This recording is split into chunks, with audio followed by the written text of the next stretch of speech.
वालेकुम। आज आपसे पूरे पाकिस्तान में जहाँ-जहाँ भी किसी भी शहर में ब्रॉयलर हैचरी मौजूद है, उसकी लिस्ट आपसे शेयर की जाएगी।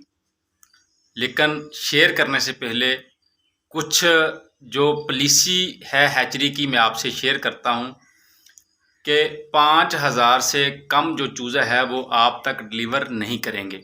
हाँ, ये है कि अगर आप 3-4 पार्टनर मिलकर अलग-अलग 2 से 4000 या 5-5 हज़ार चूज़ा मिक्स करके आप 15 से 20 हज़ार चूज़ा मंगवाते हैं तो वो आपको डिलीवर करेंगे। जब चूज़ा आपके पास पहुंच जाए तो आप उनको बांट के अपने फार्म पर लेकर जा सकते हैं। लेकिन बहुत से दोस्त अहबाब मुझसे ये पूछते हैं कि हमें 200 या 400 या 500 या 1000 चूज़ा कहाँ से मिलेगा। तो आसान सा हल है। सबसे पहले तो आप अपने नज़दीक हैचरी देखें, हैचरी से जाकर खुद ख़रीदें।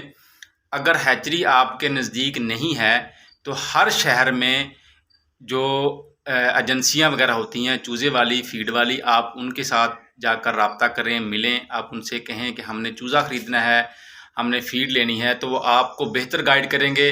जब आप उनकी शॉप पर जाएंगे, शॉप पर जाकर अब आप उनसे बात वगैरह तय करेंगे तो इंशाल्लाह आप चूज़ा आसानी से ले सकते हैं और फ़ीड भी ले सकते हैं। जो आपकी टेंशन है कि चूज़ा और फ़ीड कहाँ से मिलेगी वो भी दूर हो जाएगी। जी हाँ, अब आपसे मैं जो लिस्ट है पूरे पाकिस्तान में ब्रॉयलर हैचरी की वो शेयर करता हूँ। गौर से देख लीजिएगा कि आप किन किन शहरों में मौजूद हैं और हैचरी किन किन शहरों में मौजूद है। अगर फिर भी आपको हैचरी का ना पता चले कि हैचरी किस साइट पर है तो आप वही एजेंसियों के पास जाएं, मतलब कि जो फीड और चूज़ा देते हैं, तो आप उनसे जब रब्ता करेंगे तो वो खुद ब खुद आपको एड्रेस दे देंगे, तो आप जाकर वहाँ से चूज़ा ले सकते हैं। बहुत बहुत आसान है। अब आप लिस्ट की तरफ नज़र दौड़ाएं कि आप कहाँ बैठे हैं और हैचरी आपके नज़दीक कहाँ है।